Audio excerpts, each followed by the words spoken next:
Hi, I'm Natasha Denona. I am super excited to share with you my new Bloom Blush and Highlighting Palette. Featuring 4 fresh new shades of Cream Shimmer, Glow Extreme Powder, Cream Blush and Duo Glow Powder in formulas that nourish and perfect for glowing and healthy looking flushed cheeks.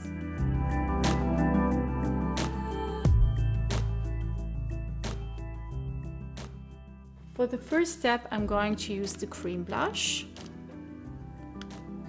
I dipped my blush brush into the cream blush, applying the pigment on the apples of the cheeks, blending it out upwards on the higher points of the cheekbones to achieve this beautiful, healthy looking, flushed cheek look.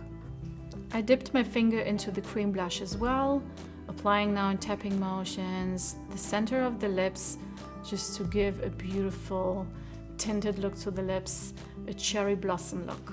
Now I'm showing you a pro tip.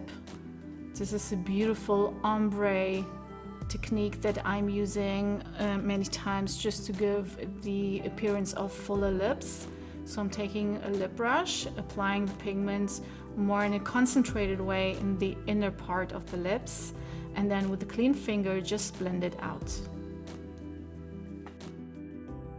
Now I'm moving on to the highlights. The first step for them is to create a base with the Glow Cream base. I'm dipping my highlighter brush, but you can also use a finger, and applying it on the higher points of the cheeks. Then I'm taking a medium eyeshadow brush, and I want to apply a bit of it on the brow bone, on the center lid, on the cupid's bow.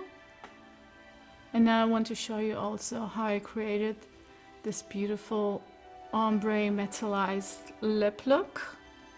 So I applied the cream shimmer also on the contour of the outer corners of the lips. Following now with the Duo Glow. This Duo Glow shade is a peach coral with the beautiful champagne golden highlight. Now for the last step and a smaller highlighting brush, I'm using the Glow Extreme Powder, which is a super reflecting warm champagne highlighting powder. And I'm applying this one for super reflective glass-like skin effect. Then on top of the brow bone as well. And then finally with the small brush on top of the cupid's bow and the corners of the lips.